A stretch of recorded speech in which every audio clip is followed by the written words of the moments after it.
Restarting. So I put the 165s back on and shortened the stem. Actually feels pretty good. Shortened the stem to a 130 and lowered the saddle a bit more. Now I had been set up with Bill Peterson's position. He favored a quite high position, and when I was set up it was 2001, and if you've been watching the pro Peloton back then, they all rode high saddles, toes down, pointed kind of positions. So that was in vogue. It never really felt like it worked that great for me. So I've taken out the orthotics and I've lowered the saddle. And the way I set the saddle today is take your inseam measurement when you're in cycling shorts and socks. So usually with me, it's you press like the pressure of a saddle, and it's between 83 and 84, so we'll just call it 83.5, and you take off 10 centimeters. And so that would be 73.5, but I'm riding slightly shorter cranks, so that's maybe for 172.5s, so add about 7.5 millimeters. So it's about 74.2. And like I said, when I do it that way, it feels like, okay. I may have to check my right cleat. Not sure if it's tight enough on there. But yeah, everything else seems pretty decent when I do it that way, actually. Like, I want to have a lower saddle. The other thing I noticed, I was riding the 150 stem, and when you put a high saddle up, it tends to kind of like cant you forward because it changes the whole chain. So instead of sitting more upright, you're more, rotated forward. And I was riding the 150 stem, so I put on the 130, and the 130 seems okay. Now that I've lowered the saddle, it seems reasonable. And we'll have to see, because we have to play it by ear. Of the hoods are the default, but I'm kind of not even on the hoods right now. I'm on the I'm kind of draping my hands over a little bit, which is okay. Because part of it is I'm carrying a little bit extra belly, so I'm not going to be able to maybe get as rotated over. My saddle to handlebar drop is about 5 centimeters. Other things today, I am trying 2.7K 30 frames per second in the super rear lens on the GoPro Hero 5 with electronic stabilization on. My plan is to do a couple openers and maybe do a test tomorrow for the 3-mile test, which is like a 3-mile fitness test that I think Chris Carmichael talked about. And so I want to say you do 2x3, might be 1x3, but just kind of see where I am. There's a Strava segment. The reason for doing it tomorrow is it looks like there will be a wonking tailwind, which right now I'm riding into a headwind a little bit, and I'll be doing my openers into the tailwind for psychological reasons. Okay, so let's see what else. The other thing about doing the couple openers is, they'll start like 1 minute, it might take me 1 minute 15, who knows, depends how slow I am right now. But a couple things about doing a couple of those, that will boost your power output a little bit once you recover and build back stronger. You got to rest afterwards, but you have some rest days or some active rest days. And when it comes to losing weight, I saw an interesting thing on GCN the other day, and it was basically they were finding the pros really, you think they would become more efficient with riding at higher power outputs, they would burn less calories. but they found that they really didn't. They were able to burn more calories because they can hold more higher outputs, but it takes a lot longer for someone with low power, like me in my current Cat-10 form, to burn calories as someone riding pro. So the commentator was saying that, you know, if you're an in-shape person, it's a lot easier to keep staying in shape than an out-of-shape person is to get into shape. And that's why you have, I think he made a remark, that's why you have like these in-shape people that are wondering why these out-of-shape people can't get in shape. So some high-intensity intervals, they're going to allow you to output a bit higher power in general. So, you know, there's enough studies that show that doing interval training, even short intervals like 30 seconds, has a positive effect on your 40-kilometer time trial average power output, even though you do like 30-second sprints, which kind of makes sense. It makes your legs stronger. Your lungs probably make some adaptations because you go so hard for the 30 seconds. And even for these Zone 2 rides you're going to be riding, your power output's going to start to go up. You notice the Strava estimate for my power output has been, this is mostly Zone 1, Zone 2, has been like 100 watts. That's nothing. So not burning a ton of calories riding that speed. So I want to be able to start to get that up. Usually when I was racing, I was lighter. It was like maybe Zone 2 was 160 or Zone 1 was 160, something like that. So it's, yeah, need a big increase, but I don't know, you know, who knows how accurate that is. Everyone's zones are a little different, but you know, you could ride over 300 watts for a long time when I was racing. Now I could probably do that for a few minutes. So my caloric burn was much higher back in the day. One thing I want to say is I did check, and right now with the 165s and the height, where I've got it 74.2-ish or something like that, I've got it right about heel on pedal height. So that's, you know, interesting that lines up, even though I did the inseam -10 adjusted for 165s. So, you know, if inseam -10 is also putting me at heel on pedal. Also thinking I may actually, I only have a 2-inch drop, but given my extra weight, I may raise the bar slightly. We'll see, maybe after the ride. And I'm feeling like I could bring back my cleats slightly. I have them kind of more forward ball of the foot, bring them back just a little bit back of ball of the foot. I think that would be good. All right, we're heading up to our first effort. So as soon as I get to Johnson, I'm gonna start going pretty hard.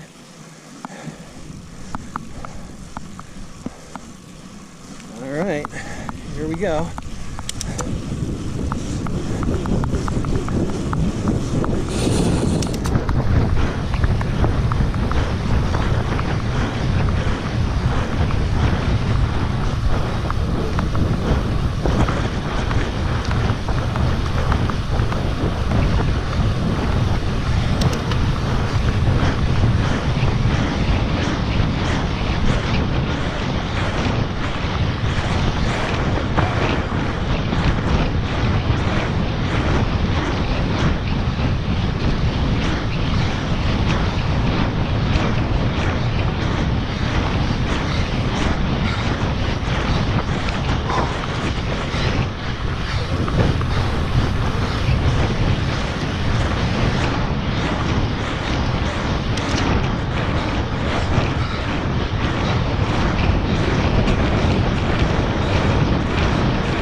That was telling.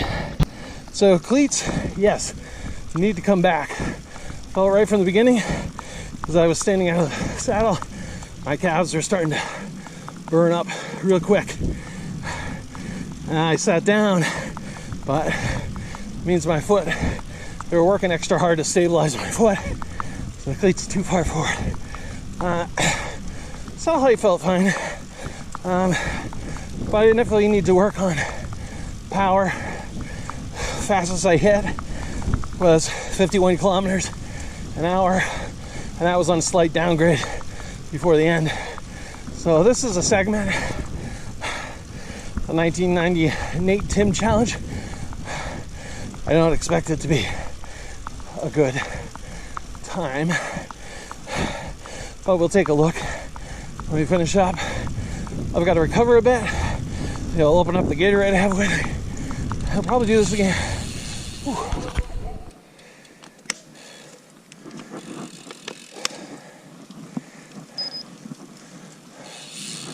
Okay, a couple more things about what I'm filming today. So you got 2.7K 30 frames per second super view lens. Stabilization is on. EV comp is negative 0.5. White balance 5500 Kelvin. What else? Oh yeah, ISO max 400. So we'll see if it's too dark. This is recommendations I get from AI. Sometimes they're not the best, to be quite honest, but we'll see. I'll play with it a little bit. Not sure if the ISO is too low, but I was noticing a little graininess in the film, so we'll see if that'll take care of that. Coming up to the next interval, so go shift into the big ring here, and we'll go once we hit Johnson up here, and we'll see how many more. I don't know if I have even this full one in me, but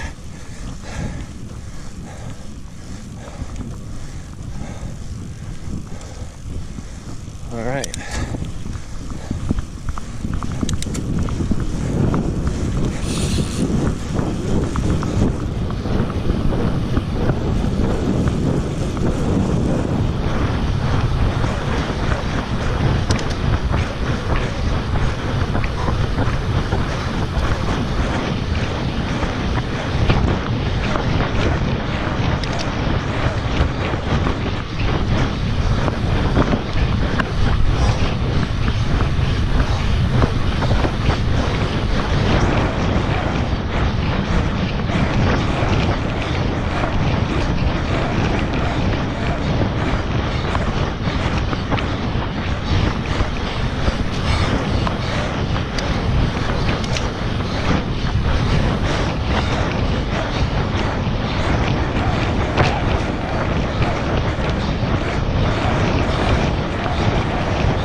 Again, my calves are on fire by the end of that one.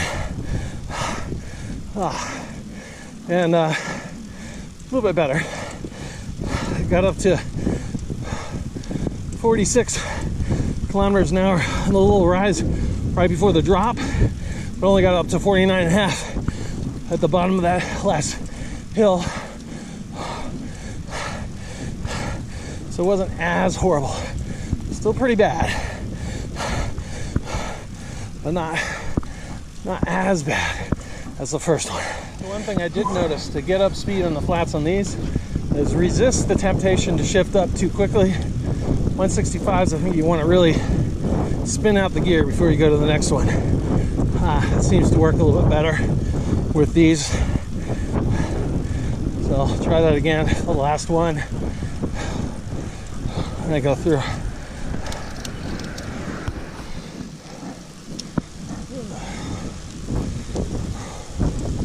Get ready for round 3.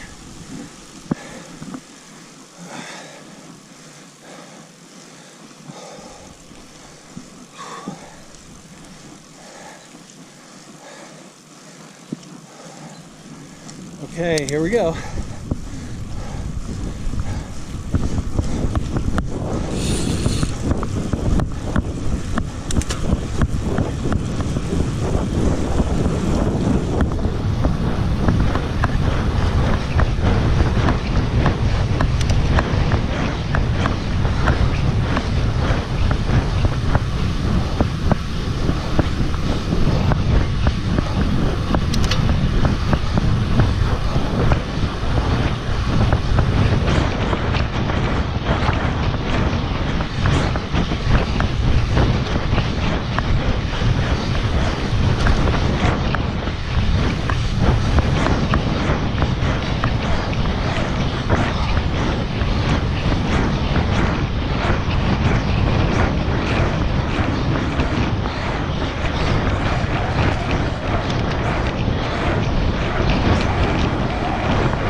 So that time I hit, I think 47.5, right around coming the other way. But then down the hill I could only get to 48. I slowed down to 44 initially, so we'll have to see based off the segment time if that's any good. Glad I went out and did these. I do need to start incorporating some intervals into my training. Not sure about the 2.7 cam. I've noticed a few times I hit record because I do the quick start where GoPros, I don't know if you know this, but if you can hit the record button when it's off and it'll turn on and start recording. That's what it did. And a couple of times it like gives me a loud beep and there's some warning, but I can't see it on the screen fast enough to tell me what it is. So hopefully it's today got filmed, but it might be that the camera is in the heat. That's for a Hero 5. 2.7K is one of the higher resolutions. They've gone off the rails with the new GoPros. Like, who needs 8K? Bro, come on. But honestly, 720p I think still is where it's at. But, so I wasn't getting any errors yesterday at that. I think 1080p is good, so I'll keep experimenting. If I'm doing a vlog every day, I have plenty of time to dial in the settings that I want. Oh, yeah. Anyways, I'm going to stop here, get some more Gatorade, and then cool down and finish up. Okay. Heading back, I am cooling down. My feet are cramping a little. Back. But finishing up. We'll see what happens tomorrow. I may just ride easy, or may go see if I want to test myself. I just don't have a lot of like fortitude to keep going hard for a long time. I mean, I can hit like, I can get myself up to 30 miles an hour on the flats. I just can't hold it for any considerable length of time. 46, 47K is around 30, but especially in that part, it's a little slightly up, but starting from like 10, that's good for someone of my weight, but a little demoralizing. But maybe on the other hand, it would be good to test a little bit longer length, just see what I would do. Follow my training. I do post on Strava, which I think I probably mentioned, but I have a link in my YouTube channel description. By the way, do like and subscribe, please. Let's see what else. Oh yeah, if you do go to follow me, it is I think private now, so I probably have to approve you, but I just did that for other reasons. But yeah, so you can see what I'm doing on a daily basis as I hopefully get back into fitness. You know, it's a little demoralizing starting out like this. You just feel like you're at a wall and you're not gaining anything, but I gotta tell myself, I've gone through periods like this, even when I was lighter and I was racing. You just be stuck for a while, and then it's like all of a sudden, like boom, within a week you drop like 15 pounds, and then you just start going. And that's probably something to do with water weight. I think it's called the flush. When your body kind of starts adapting, it just takes a while because you just be stuck. And I've noticed that before. I'd be stuck for weeks, and then all of a sudden, just 1 week, it's like everything clicks and things start going well. So I just got to remind myself of that. Thanks for tuning in. Today's ride will just be right around 55 minutes. 3 intervals of about a minute 15 apiece, I'm guessing. Minute 10 maybe, hopefully. But that's it. That's that. I'll see you in the next one. Bye.